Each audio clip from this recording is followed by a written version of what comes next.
भगवत शक्ति विराजमान है। हम सब मिलकर एक प्रणाम करेंगे। भगवान बाबा हनुमान जी को प्रणाम। महादेव जी को प्रणाम। भगवान बाबा हनुमान जी को प्रणाम। मानते हैं कि बाबा जुमदेव जी को प्रणाम। परमात्मा आज की चलते हुए चर्चा बैठक के संचालक महोदय जी ने मुझे बाबा के जीवन पर विचार रखने का, मानव धर्म पर विचार रखने का है, सो मैं अपने शब्दों द्वारा रख रही हूँ।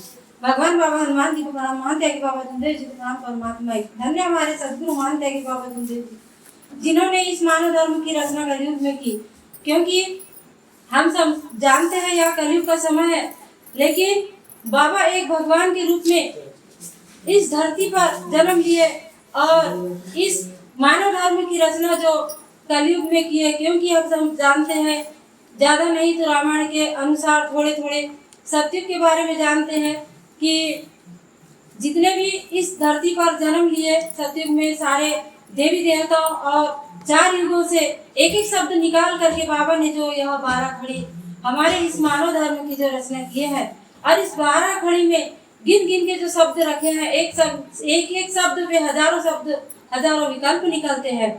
तो शब्द ही भगवान है, शब्द ही शैतान है, क्योंकि शब्दों का बहुत बड़ा महत्व है हमारे लिए। हम मार्ग के सेवक सेविका हैं। हमारे शब्द एक भगवान स्वरूप है। अगर अच्छा बोलेंगे तो अच्छा मिलेगा और गलत बोलेंगे तो गलत मिलेगा, क्योंकि भगवान स्वरूप हमारे अंदर जो वास करते हैं उसकी पहचान इस मानव धर्म में किसी ने नहीं करवाई, लेकिन हमारे महान त्यागी बाबा सदगुरु जी ने हमारे इस मानव धर्म में एक भगवान की पहचान हमें कराई शब्दों के माध्यम से। क्योंकि 4 तत्वों से तो हमेशा भगवान की पहचान होती है, और 3 शब्दों के द्वारा जो भगवान हमारे साथ 24 घंटे रहते हैं। तो शब्द संभाल के बोलिए, शब्द के हाथ न पाओ। एक शब्द करे औषधि तो दूसरा करे घाव। क्योंकि नियम क्या कहता है? दूसरा नियम अपने परिवार और सेवकों में सत्य बोलना, मर्यादा का पालन करना, यानी कि जो 5 नियम में से जो दूसरा नियम है, जो अपने परिवार में अगर एकता के साथ पति पत्नी में अगर एकता बनेगी तो परिवार में एकता बनेगी। हम परिवार के लिए हम जो कमाते हैं तो वह बड़ी मेहनत से कमाते हैं। पहले का समय गया, कैसा गया कि झूठ बोलना और जैसे भी करके हम जो कमाते थे वह रुपया पैसा हमारा फालतू जाता था, डॉक्टर पंडा पुजारी के पास जाता था। लेकिन इस मानव धर्म में जो आके हम जो रुपया पैसा कमाते हैं उसका एक एक शब्द, एक एक हिसाब भगवान के पास लिखा होता है। तो इस फिजूल खर्च ना करें, अपने परिवार में सोचे समझे और एक भगवत कार्य में जो जितना ज्यादा से ज्यादा समय देगा गृहस्थी भगवान उसकी ऊपर उठाएगा। और तत्व शब्द नियमों का ध्यान रख के इस मार्ग में चलेंगे तो वास्तव में इस गृहस्थी को आगे बढ़ने से कोई नहीं रोक सकता। क्योंकि बाबा को तो भगवान की प्राप्ति हो गई थी, लेकिन बाबा ने हम सभी देवी देवताओं के लिए जो शांताबाई रंगारे के लिए जो कार्य किया और एक भगवान का परिचय मिला, तो उसको सोचते हुए बाबा ने दुखी कष्टी मानव के लिए इस मानव धर्म का उद्गम किया। महाशिवरात्रि पर्व में जब बाबा जा रहे थे तो वहाँ पे बहुत सारे अनेक वाले भी जा रहे थे। बाबा के साथ में जो 5 सेवक जो जा रहे थे तो एक अनेक वाली बाई उसके साथ में 2-4 बच्चे थे और सब तो वहाँ से जा रहे थे। उनने किसी ने भी ध्यान नहीं दिए, लेकिन बाबा के साथ जाने वाले सेवकों ने ध्यान दिए, बाबा ने ध्यान दिए।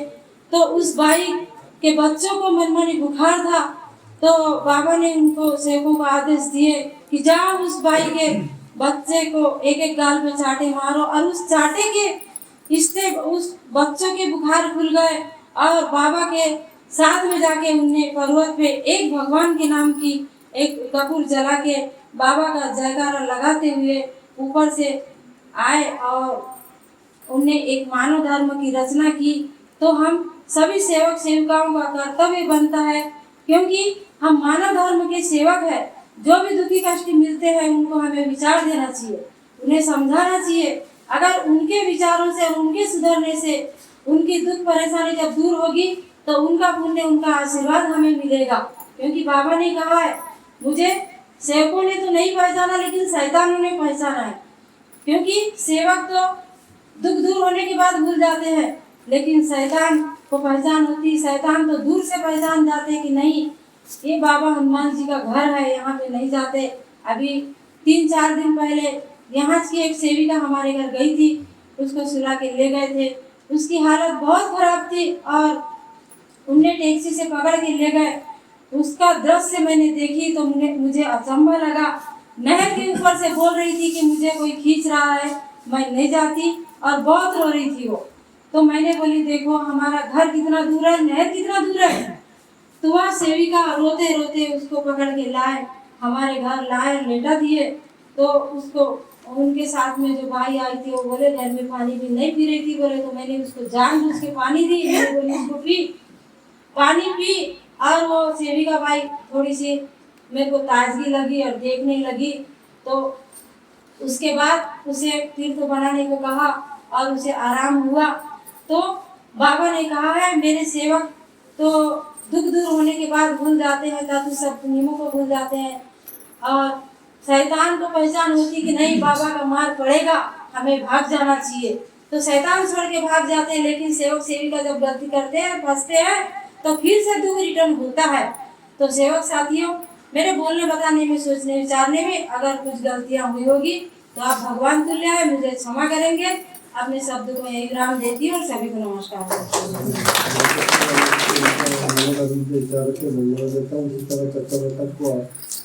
भगवान बाबा हनुमान जी को प्रणाम। महान त्यागी बाबा जुमदेव जी को प्रणाम। परमात्मा भगवान बाबा हनुमान जी को नाम मानते गया, जिंदगी का नाम परमात्मा भगवत प्राप्ति के लिए साधने के लिए परम कुछ परमात्मा सेवक मंडल बालार परिसर आज ग्राम जोटोला में बाबा के सेवक अशोक पुत्रा जी के निवास स्थान पर एक भगवान की साप्ताहिक चर्चा बैठक जारी है। चर्चा बैठक में संस्कृत विधाता स्वयं भगवान बाबा हनुमान जी को उनको मेरा प्रणाम। उसी तरह हमारे सदगुरु मानते गया जिंदगी उपस्थित उनको मेरा प्रणाम। जोटोला से बाबा के सेवक का कार्यकर्ता जी बघेली जी उपस्थित उनको मेरा प्रणाम। का कार्यकर्ता भैया उपस्थित उनको मेरा प्रणाम। आज की चर्चा बैठक के अध्यक्ष उपाध्यक्ष संचालक यहाँ उपस्थित उनको मेरा प्रणाम। और आए हुए समस्त बाबा की समस्त सेवक सेविकाओं को मेरा नमस्कार। भगवान बाबा हनुमान जी प्रणाम मानते हुए जिंदगी को प्रणाम। परमात्मा एक आज की भगवान की चर्चा बैठक के संचालक जी ने मुझे उपाध्यक्ष विचार रखने के लिए बोले हैं, मैं अपने शब्द अनुसार रख रहा हूँ। भगवान बाबा हनुमान जी प्रणाम मानते हुए जिंदगी को प्रणाम। परमात्मा धन्य हमारे सदगुरु महंत जी बाबा जमदेव जी, जिन्होंने एक त्याग तपस्या कर एक भगवान की प्राप्ति की और इस पृथ्वी तल पर एक मानव धर्म खड़ा किया। जो बाबा ने अपने जीवन में बहुत त्याग और विश्वास से एक भगवान की प्राप्ति की और अपने परिवार का दुख दूर किया। और हम जैसे दुखी कष्टी मानव के बारे में सोचा और हमारा भी दुख दूर हुआ, क्योंकि बाबा ने जो आदेश का पालन किया और हम सेवक सेविकाओं को भी उन्हें आदेश पालन करने का अवसर दिया। 4 तत्व 3 शब्द 5 नियम जो अपने जीवन के लिए बहुत ही महत्वपूर्ण है। और हमने जो अपने जीवन में परमात्मा एक धर्म में हम जुड़े और हमें जो मिला, जो भगवान ने हमें दिया, लेकिन किस पे दिया? बाबा के आदेश अनुसार हमने बाबा के आदेश का अगर हम पालन करते हैं तो हमारा दुख दूर होता है। तो सेवक साथियों, हम इस धर्म से जुड़े और हमें जो तत्व शब्द नियम से हमें चलने का निश्चित किया और उस तत्व शब्द नियम का जीवन में पालन करते हुए आगे बढ़ते रहे, तो हमारा दुख भी दूर हुआ, हमारी गृहस्थी उच्च स्तर पर आई और हमारे अनेक उद्देश्य सफल हुआ। जो हमने शब्द रखे भगवान के पास में, हम कार्यकर्ता जी के निवास स्थान पर कार्य लेते हैं या सब कार्यकर्ता जी से हम कार्य लेते हैं, तो हमारा उद्देश्य रहता है तो हमें बताना चाहिए कार्यकर्ता जी को कि कार्यकर्ता जी हमारे परिवार में विचार किए कि हमें उद्देश्य का कार्य करना है और किस उद्देश्य से हमें कार्य करना है, तो अपने परिवार में एकता बनाकर इससे विचार करना चाहिए।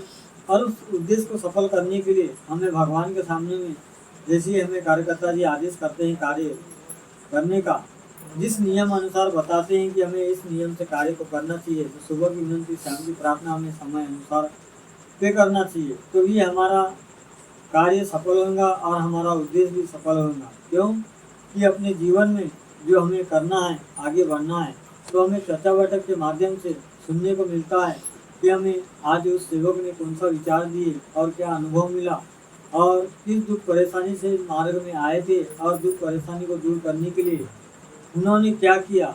एक विश्वास के साथ में एक भगवान का कार्य किया जो कि उनका जीवन का सारा दुख 3 दिन के अनुभवकारी या 7 दिन के अनुभवकारी में दूर होता है। तो वही है साथियों, हमारा दुख तो दूर होता है। हम देते हैं भगवान को वचन, कब तक देते हैं? जब तक दुख दूर नहीं होता।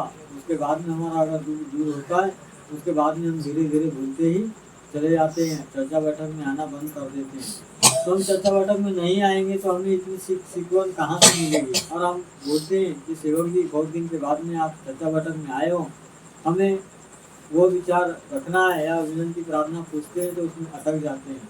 तो हम 4 साल 5 साल जो हम मेहनत करते हैं और उसके बाद में हम चर्चा बैठक में आने बंद कर देते हैं। फिर हम पूछते हैं संचालक जी कि आज सेवक जी आपको सुबह की विनती बताना है, तो सेवक जी बीच में ही अटक जाते हैं। तो कितने दिन की हमने मेहनत की है और आज हम भूल गए।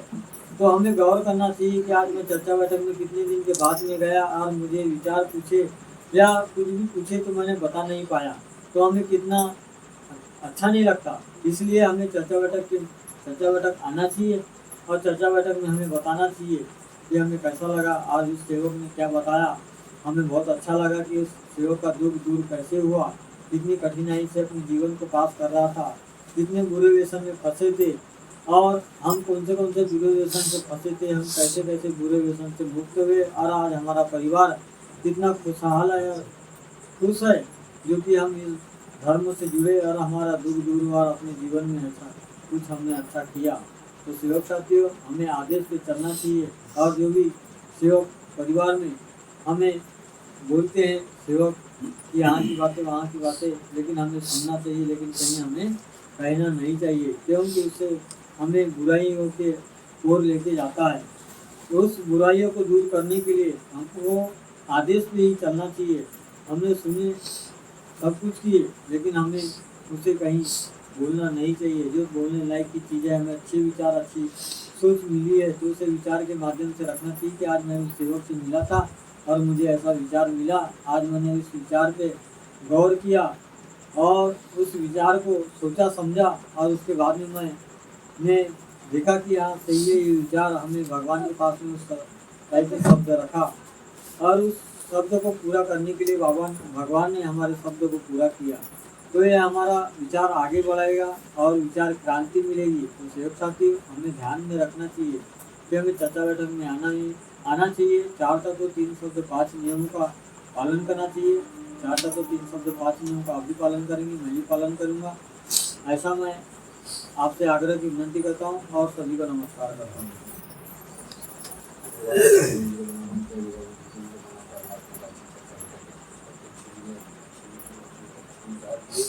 का भी मैं सभी से